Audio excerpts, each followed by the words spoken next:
خب سلام علیکم، بار دیگر شما را خوش آمدید میگویم به درگاه ما و خواهش میکردیم. جاویدان سوربان میگفتید که در محاربه ایالات متحده آمریکا که شما در آن شرکت ورزید و صاحب جای اول گشتید، خواهش میکردم که میگفتید که با کی این محاربه بود و از روی کدام نمود ورزش محاربه صورت گرفت؟ تاریخ 22 ایون سال گذشته 2017 در چمپیونات ایالات متحده آمریکا، چمپیونات فیوری فایتینگ چمپیونشیپ، حریف من جاستین هوفر یعنی چمپیونی فیوری بود. همون رو در راوند اول با نکاوت تکنیکی غالبیت خود رو به دست آوردم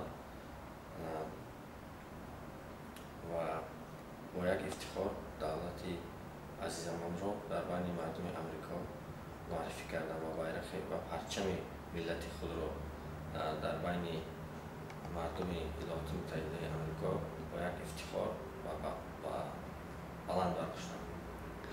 تشکر زیاد. سوربان میگفتید که از این پس باز در کدام محاربه ها شما اشتراک خواهید کرد، یعنی که به کجای دیگر شما رو دعوت کردن؟ بله، چنانکه که دیدید با چمپیونات جهانی یعنی از طرف جوجیتسو میگن گرپلینگ از همون اشتراک کردیم، جای اول رو گرفتیم.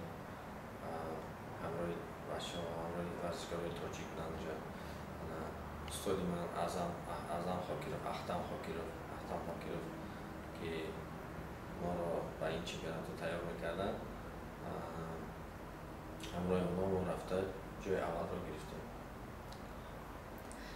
تشکر زیاد. و تمام مردم تاجیک مینتداری خود را بیان کردنی هستم و در آینده کوشش میکنم که با غالبیت پرچم ملت عزیزم رو بلند بردارم و تمام مردم تاجیک مینتداری خود را بیان میکنم که همون چمپیوناتی که در ایالات متحده آمریکا شده بود، همهشان از دیگر شتات ها تمام مردم تاجیک جمع شده، زیاده از 60 نفر جمع شده من رو دستگیری کردن و فامیل خود، با استادان خود، استادان ورزش و تمام مردمی که برای این غالبیت با من خدمت خود را گذاشتن و همشان مینتداری خود را میخوام بیان کنم. تشکر زیاد.